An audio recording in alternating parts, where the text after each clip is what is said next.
خالد چشتی صاحب، جو international security force لگنی ہے غزہ کے اندر، اس کے اندر بھی پاکستان ان 8 ممالک میں شامل تھا جو ٹرمپ کے ساتھ بیٹھے ہوئے تھے اس 20 نکات کی حمایت کرنے میں، اور اب UN سیکورٹی کونسل کے اندر ہم نے اس ریزولوشن کو بھی سپورٹ کیا. تو آنے والے دنوں میں ابراہیم ایکارڈ بھی اور یہ انٹرنیشنل سیکورٹی فورس، جس میں پاکستان کی طرف یقیناً وہ دیکھیں گے کہ آپ کی کیا کنٹریبیوشن ہوگی فورسز کے حوالے سے، ہماری کیا پوزیشن ہونی چاہیے؟ بہت شکریہ ملک صاحب، آپ نے انوائٹ کیا. دیکھیے، اس دفعہ جو پیس کیپنگ ہے یہ بہت چیلنجز ہے جو یونائٹڈ نیشن ٹریڈیشنلی کرتا رہا ہے مختلف انڈونیشیا میں یا صومالیہ میں یا کسی اور جگہ پر.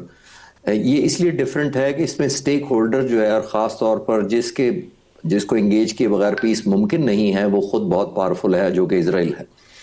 اسرائیل اتنی بڑی، ظاہر ہے ایک ملٹری پاور ہے، اس کی ڈیزائنز اتنے وسیع ہیں، امریکہ کے پیچھے بیکنگ ہے، تو اس کو یہ بہت مشکل ہوگا انفورس کرنا.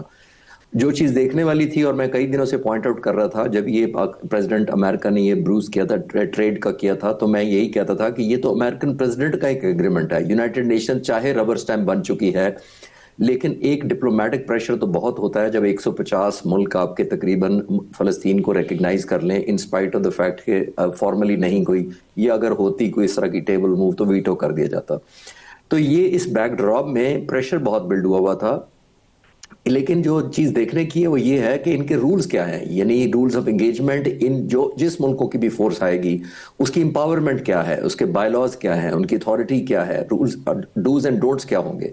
وہ اس میں اسرائیل کی اگر سٹیک زیادہ کیٹر کیا جاتا ہے تو پھر یہ اتنی میننگ فل نہیں ہوگی جتنی ہم دیکھنا چاہیں گے. ظاہر ہے آیا یہ صرف پولیسنگ کے لیے ہوگی یا کسی کا ٹیررزم کو روک سکتی ہے، اور ٹیررزم کا ڈیفینیشن کون کرے گا؟ وہ اسرائیل اگر ٹیررزم کرے تو وہ بھی کاؤنٹ ہوگا، یا صرف حماس اسپیسیفک ٹیررزم کاؤنٹ ہوگا؟